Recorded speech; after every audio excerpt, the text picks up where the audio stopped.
Mga kababayan, nagsimula na po ang maagang demolition attack muli. The resurgence ng highly paid at well-organized na paggamit ng media, social media, trolls, mga bayarang mersenaryo upang tirahin at atakihin ang pagkatao at ang integridad ni Vice President Sara Duterte. Kaya sa puntong ito ay bibigyan po natin ng pagdidiscuss na ito. Itong inihayag ng kanyang dating chief ng Vice Presidential Security Group or BPSG na si Colonel Raymond Latcheca ng Philippine Army. Sapagkat idinadawit po ang pangalan ni Vice President Sara Duterte at ang VPSG patungkol po dito sa kunwari ay koneksyon sa mga kriminal na mga tao o grupo. The way the propaganda, distraction, and operations attack are being hatched out right now, no? Kung paano ito isagawa. Si Madriaga po, hindi ko ito kilala pero nabasa ko lang po ang mga news tungkol sa kanya, ay na-convict siya at mga kasamahan niya sa pangingidnap ng kanilang boss. May boss ito ng mga Chinese na negosyante at na tinira nila sa krimen na kidnap for ransom at nagkaroon po ito ng criminal conviction sa court. Nakakulong yata ito ngayon sa Bikutan, no? Sa Camp Bagong Diwa. Kung hindi ako nagkakamali, dahil under appeal o hindi pa na-remit sa National Bilibid Prisons, no? Itong si Madriaga ay gawa-gawang karakter ito nila na hinugot, binayaran, klaro naman po na bayad ito. At ang tumitira ngayon, itong si Jesus Paltic, no? Paltic dahil kahit abogado to, pero paltik ang mga utak, no? Pag sinabing paltik sa Bisaya at sa Ilonggo, pike. Pike ang takbo ng utak nito. At itong si Boy AK-47, Ronald Lamas, na BFF ni Hontivirus, no? So the same na mga balahibo, magkabalahibo, magkauri ang gumagamit nito. At kaya nga dapat natin ito ituwid sapagkat alam natin na ito ay propaganda distraction, demolition job at isang binayaran na organisadong pagwasak o tinatawag nating black propaganda operations, black ops laban kay Vice President Sara Duterte, damay pati ang buong Duterte political camp, no? Maliban pa sa atake nila kay former President Rodrigo Duterte. Ayan.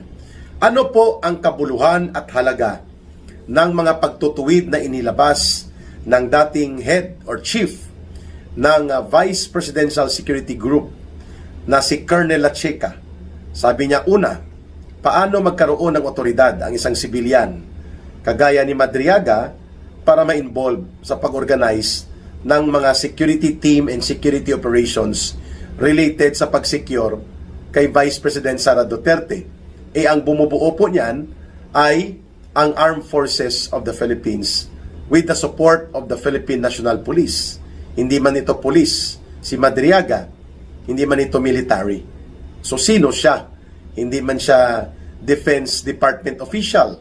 Hindi rin po siya consultant ng anumang security unit, no? So imposible. Number 2, ang sino mang ma-assign o sino mang opisyal o tauhan ng Armed Forces of the Philippines at ng Philippine National Police sa anumang VIP security, kagaya po ng pag-secure sa Vice President o kaya pag-secure sa Presidente o Cabinet Secretary o Senador o Congressman o politiko, Mayor o Governor, dumadaan po yan sa tinatawag na VIP Security Protocol and Procedures.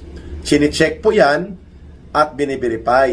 At kadalasan po ang nakaka-deploy dyan ay ang may mga training, background at may magandang record patungkol sa VIP Security and Protection. Kidnapper ito si Madriaga, kriminal. Hindi rin naman siya VIP security expert. So paano po siya naging involved sa VIP security group ni Vice President Sara Duterte? Kaya walang kwentang kwento ito. Subalit dahil pinapatulan, pinapalabas at pinapublish ng malalaking bayad na mga media corporation na ginagamit ni Marcos at nila Romualdez, at nai-interview itong si Jesus Paltic, no? Itong si Ronald Lamas Boy AK-47, feeling NPA na hindi naman nag-NPA, aba, lumalabas na parang may valid issue patungkol dito. Pero kung susuriin natin ang kaganapan at mga sirkumstansya at ang mga batayan patungkol sa standard kung papaano nagbubuo ng security team at VIP security protection, ay talagang lagapak na lagapak, zero. Walang koneksyon, walang batayan, at walang anumang pagkakahawig na pwede mong gamitin o pwede mong dugtungan itong convicted criminal na si Madriaga. Okay?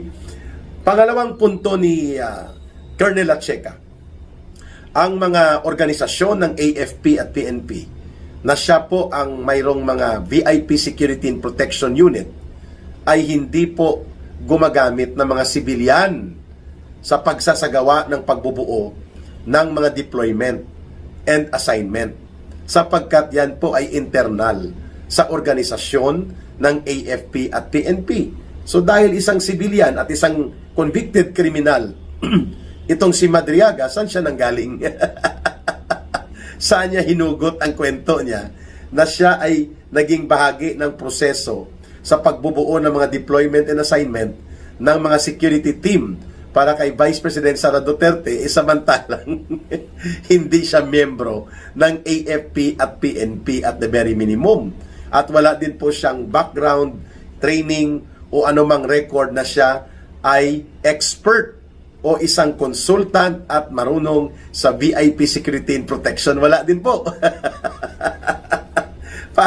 Hinugot lang talaga ito sa puno ng bayabas o kaya dyan sa likod ng sagingan ni Jesus Paltic at ni Boy Lamas, Ronald Lamas, ang kwentong ito.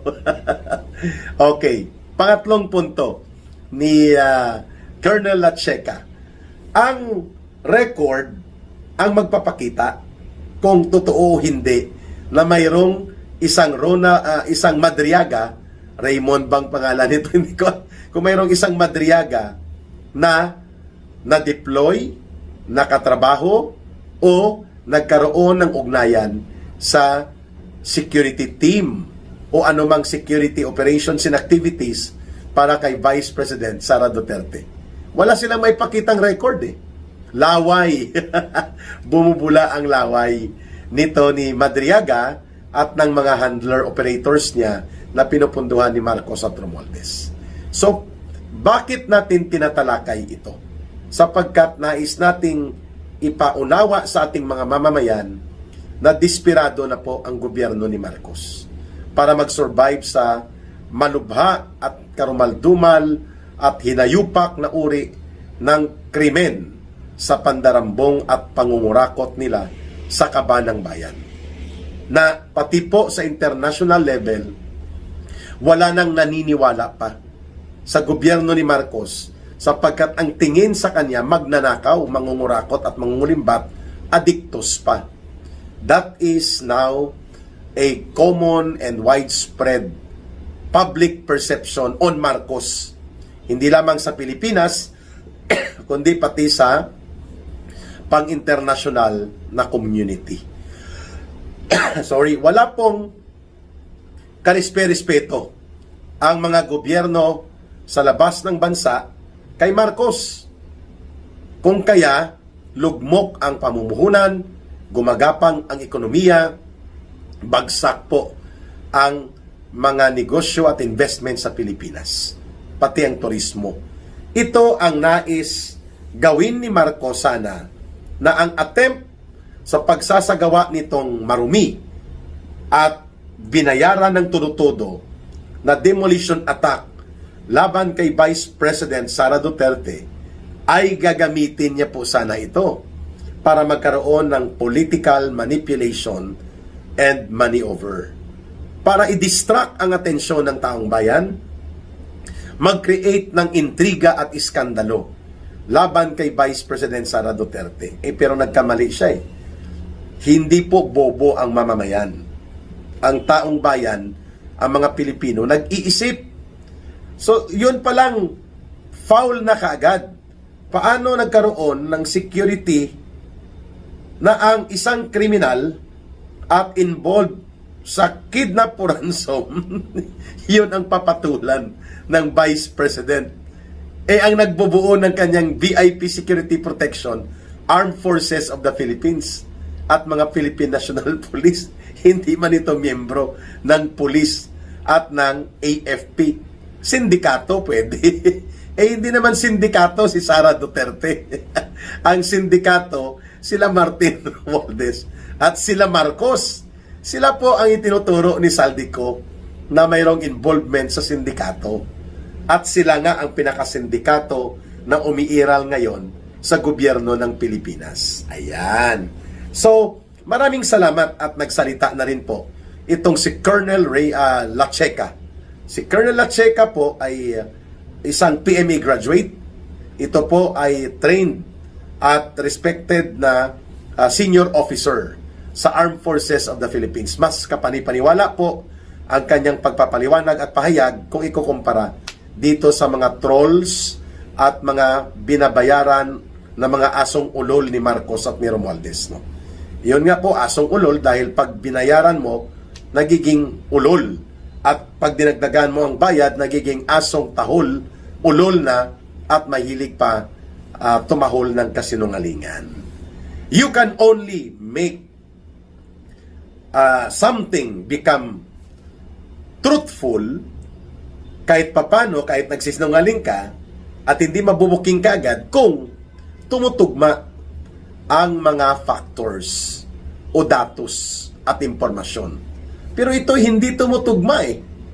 Talagang baluktot at pilit na ginamit itong kwento ng laway ni Madriaga na isang convicted kidnap o ransom criminal para lamang magsagawa ng dirty black ops o maruming political and propaganda demolition attack versus Vice President Sara Duterte.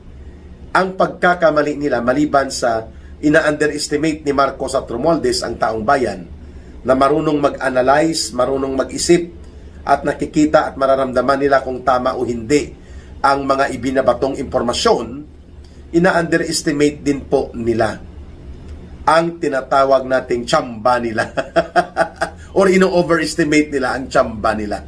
Paano nila mapagtatagmi-tagmi o paano nila mapagtagpo-tagpo ang kwento na hindi tumutugma sa pangyayari, karanasan, kasaysayan, at aktwal na mga pamantayan ng mga bagay na gusto nilang isiwalat na kunwari katotohanan. Malayong malayo po napapatulan ng taong bayan ito. Pero bakit ginagawa ni Marcos at nila Romualdez itong mga despiradong hakbang? Maliban na sila ay desperado. Because ito po ang tinatawag na diversion and deflection.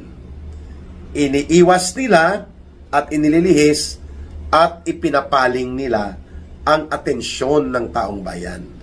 Mula sa kanila, papunta sa kalaban nila, which is ang tinitingnan nila palagi si Sara Duterte, si Rodrigo Duterte at ang Duterte-aligned political groups. At doon nila ibubunton ang atensyon ng pag-create ng public opinion. Iyan ang ginagawa nila. Kahit na hindi nakapanipaniwala, walang batayang matuwid na dumudugtong sa karanasan at kasaysayan at sa pagiging likas ng mga bagay na umiiral upang magdugtong ang katotohanan, ipipilit nila. Dahil yun ang ibig sabihin ng diversion and deflection. Para lamang malito at maligaw ang atensyon ng taong bayan.